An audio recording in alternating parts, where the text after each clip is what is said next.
नमस्कार, आपसे मेरा नाम है शोगवीर यादव एडवोकेट और मैं आप सभी के लिए लीगल एडवाइस वीडियोस अपलोड करता हूं जो कि आप सब लोग लाइक करते हैं, पसंद करते हैं, शेयर करते हैं, सब्सक्राइब भी करते हैं। अब तक नहीं किया तुरंत करिएगा और दूसरे लोगों तक भी जानकारी को जरूर शेयर करिएगा।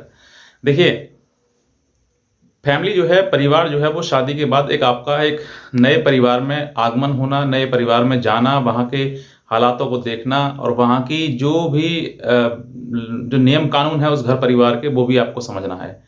बहुत सारे ऐसे हैं जो पूरा जीवन बर्बाद हो जाता है, पूरा समय पूरा जो है वो खराब हो जाता है और बाद में पछताने के सिवा कुछ नहीं रहता है। तो आज मैंने सोचा था कि आपके लिए कुछ 3 इम्पोर्टेंट थिंग बताऊं जो कि आपको आपका परिवार किसी प्रकार से बिगड़ नहीं पाएगा। कानून तो मैंने बहुत बता दिया आपके लिए, लेकिन अगर मैं जो आपको 3 बातें जो बताता हूं, अगर उनको फॉलो आपने कर लिया तो मैं कहता हूं आपका परिवार कभी भी टूट नहीं सकता, हमेशा परिवार बना रहेगा और कभी भी आपको जीवन में किसी प्रकार की कोई परिवार से संबंधित कोई समस्या आएगी ही नहीं। लेकिन 3 बातों का आपको सबसे पहले ध्यान रखना है। अब वो बातें क्या है वो भी बताऊंगा। अगर आप नए हैं तुरंत सब्सक्राइब करें और दूसरे लोगों तक भी जरूर इस जानकारी को शेयर करें। सबसे पहली बात, आप अपने परिवार से, मैं मान लीजिए मैं एक लड़की की तरफ से बोलता हूं, या आप अपने परिवार से ससुराल में जा रही हैं। ससुराल में जाने के बाद आपको वहां के जो रूल्स रेगुलेशंस हैं, वहां के जो नियम हैं, उनको आपको फॉलो करना है। उनके परिवार में जितने भी परिजन हैं, चाहे वो आपकी ननद हो, सास हो, ससुर हो, पति को छोड़कर जितने भी चीजें हैं, आप उनको सबसे ज्यादा प्रेम दें। नंबर 1 ये है कि आप उन सबको सबसे ज्यादा प्रेम दें, सबसे ज्यादा समझें, उनके हर एक कहने को आप माने और अपनी जितनी इंपॉर्टेंस हो सकती है उन लोगों को दें। यानी कि जितने भी जीवन में आपके हैं, वो आपका सबसे ज्यादा जो क्लोज मित्र है या आपका जो अपना पति है, वो सबसे व्यक्ति आपके क्लोज है। अगर आप उसको एक बार आप उसकी मतलब पूछेंगे नहीं उसको, या फिर उसको इतनी इंपॉर्टेंस नहीं देंगे और अगर उसके माता पिता को या उसकी भाई बहन को देते हैं, तो मैं कहता हूं कि आपको वो पति जिस पति के लिए आप घूम रहे हैं, आप चाहते हैं कि वो मेरा सपोर्ट करे, वो मेरा सहयोग करे, वो मेरे को समझे, मेरे को प्यार दे, मैं कहता हूं आपको वो इतना प्यार देगा कि आप पे संभाले नहीं संभलेगा। ये चीज है आपके लिए। महिलाएं क्या करती हैं कि जब ससुराल जाती हैं तो सबसे पहले उनकी दुश्मन उनकी सास, क्योंकि वो सही रास्ता बताती है। उनकी दुश्मन उनकी ननद, क्योंकि वो कहीं ना कहीं वो इंटरफेरेंस करती है। उनकी दुश्मन उनका देवर, क्योंकि वो उसको समझाता है कि तुम्हें ये चीज करनी है, ये चीज नहीं करनी है। वही महिला जो होती है, ऐसी महिला जो होती है, वो मूर्ख होती है, सबसे बड़ी मूर्ख, क्योंकि उन्होंने अपने परिवार को नहीं समझा। अब वो उम्मीद करती है पति से, क्योंकि पति उनका स्पेशल है, बस पति को प्यार देना, पति की सब कुछ करना, बाकी सबके सब मेरे घर में दुश्मन है। आप ऐसे में सोचिए, जिस पति की आप बात कर रहे हैं, जिस बेटे की आप बात कर रहे हैं, वो उस परिवार से जुड़ा हुआ है और उनकी जड़ जो है, उस पति की जड़ जो है, उसके माता पिता हैं। अगर उनको ही आप अपमानित करेंगे या उनकी बात नहीं मानेंगे या फिर उनके ही उनसे लड़ाई झगड़ा करेंगे, तो कहता हूं वो पति जिससे आप शादी करिए वो घुट घुट के मर जाएगा। ये आप समझिए, क्योंकि सास और बहू की दोनों जो लड़ाई होती है ना, इन दोनों में लड़ाई तो इन दोनों की होती है, लेकिन इसमें जो जीवन पूरा नरक में हो जाता है वो उस पति का हो जाता है जो दोनों के बीच में पिसता है। तो सबसे पहले आपसे ये कहूंगा कि आप सबसे पहले उस लड़के के माँ बाप, उनकी केयर करें जितनी कर सकते हैं आप उनकी।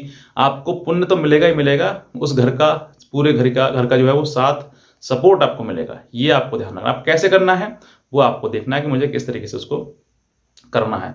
ये शुरुआत से करते हैं, ये नहीं कि अब मैंने बता दिया आपको 2-3 साल बीत गए, अब तक लड़ाई झगड़ा चल रहा था, अब हो गया। शुरुआत से चलता है, लेकिन फिर भी अगर कोशिश करेंगे तो हर चीज बनती चली जाएगी।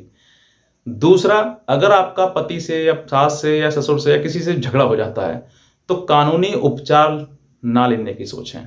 अगर आप कानूनी उपचार लेने की सोचेंगे तो कानून आपके लिए बर्बाद कर देगा, क्योंकि कानून में फंसने के बाद जो है इंसान सिर्फ यही करता है कि हर तारीख और तारीख और तारीख चलती रहती है और जीवन आपका बढ़ता रहता है और फिर आप जो है, एक समय ऐसा आता है कि दोनों को अलग होने की कगार आ जाती है।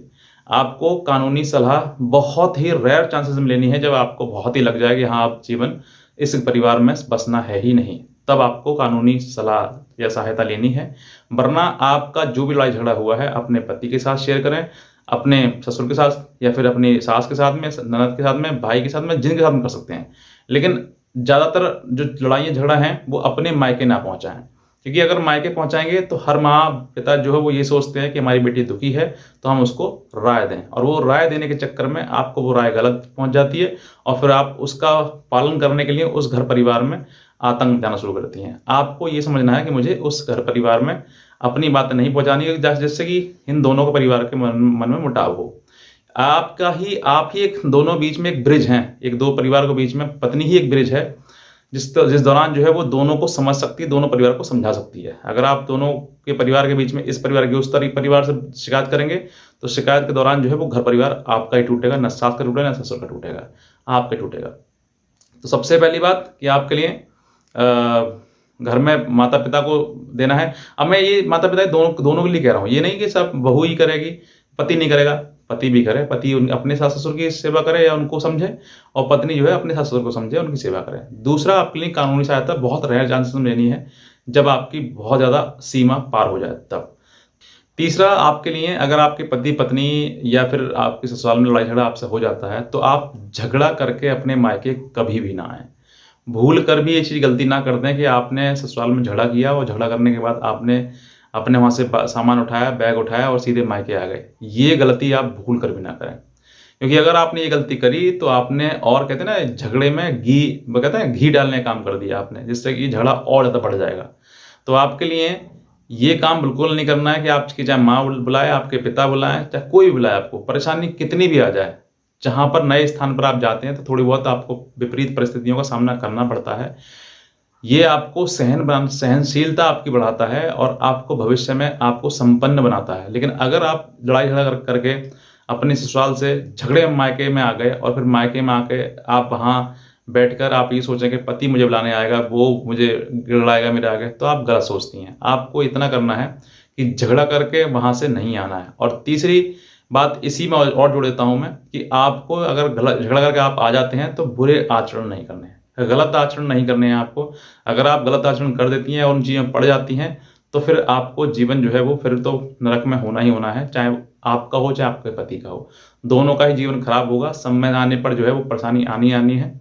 अब ये चीज़ आपको सोचनी है कि मुझे क्या करना है। मेरी एक कोशिश थी कि मैं आपके लिए इन सब चीज़ों के बारे में अवेयर करूँ, जानकार करूँ, और आप जो है अपना जीवन सुधार सकें। तो अगर आपने ये 3 चीज़ें अगर अपने जीवन में ठीक कर ली और उनको अपना लिया, तो मैं कहता हूँ कोई भी ताकत आपके परिवार को हिला भी नहीं सकती।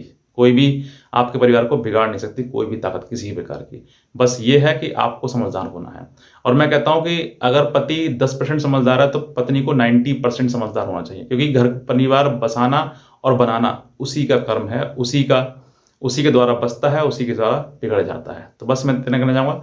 अगर आप नए हैं तुरंत सब्सक्राइब करें, शेयर करें दूसरे लोगों तक भी, और भी लोग समझ सकें इन चीज़ों के लिए। आज का वीडियो में आपसे बहुत धन्यवाद।